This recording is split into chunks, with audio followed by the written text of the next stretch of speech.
gonna try and photograph some short-eared owls. They're ground nesting birds, and they're extremely well camouflaged, so we're actually gonna use the vehicle to try and locate them.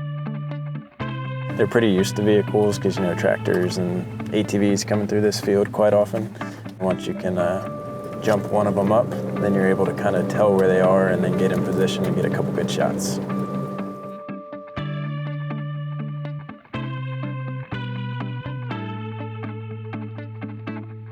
A lot of my, best photos actually come from you just kind of find a spot that, is a solid spot for wildlife and sit down for sometimes a couple hours, but just kind of chill and see what comes by. And a lot of times the wildlife will come right to you. Patience and silence, that's something that'll help you in like your normal lives as well. And like they say, good things come to those who wait. And I hear a bird over there. There he is.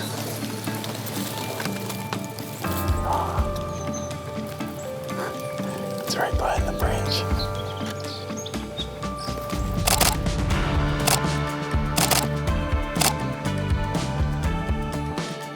We'll pop by that pond too, see if we can maybe sneak up on the ducks in there. Yeah. They're pretty skittish, but we'll give it a try. Yeah. And there's a slope, and we can kind of slowly creep up the slope and just maybe at least get a couple seconds of footage before. Where they all flee.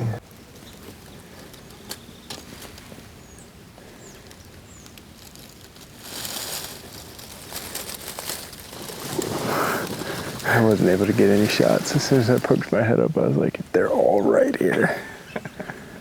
Got me laughing, man. These are short-eared owl fields. So you can see how thick it is. So it's really, really hard to find them unless they're here in pretty large numbers. We'll kind of drive through, see if anything spooks up. Even though they nest on the ground this time of the year, they're not gonna have any babies. They do that more in the spring and summer, and they do it up north towards like Canada, northern US. So there's no concern that we're gonna be running over any baby owls.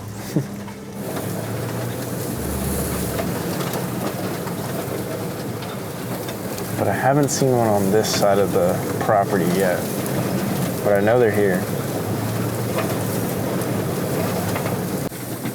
Still might be just a little bit early for them. It's okay.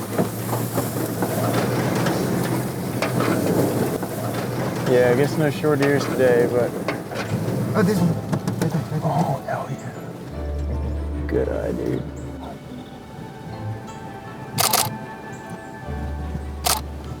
I swear every time I come out too, it always ends up being the person with me that sees them first.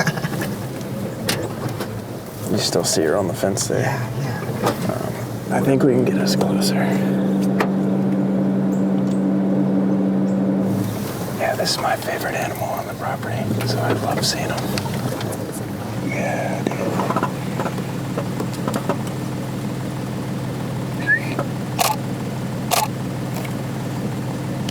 They're just so cool. Give me both your eyes. Oh, yeah. That's great.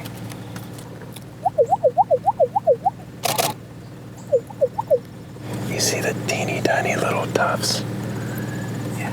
That's how you can tell a short ear, and they're not even ears.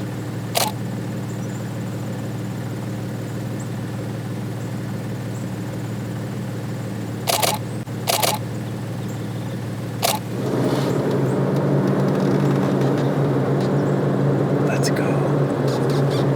Did you get that? Or a little bit of it? No, it was good. He just flew not too far, so he wasn't too spooked. That was hilarious. He just let me get all the way out. Those were my first good fence shots. That's great. Because they normally don't like to stay on there for long. Yeah. That's awesome. Everything out here is so beautiful in its own way. And going out and exploring and finding those, beautiful things, it's like pretty phenomenal once you really sit down and kind of just enjoy what's around you and like spend time in creation. With technology, We have a instant gratification feel to us as humans nowadays, and it's like, why would I go out there and walk for an hour when I can see a picture on my phone? Photography is just as important to capture those moments, but actually seeing it for yourself, not through a phone or not through a lens, it's completely different, and it's something everybody should experience. And find places where you can go out, go for a hike. There's public land everywhere, and I promise you won't regret it.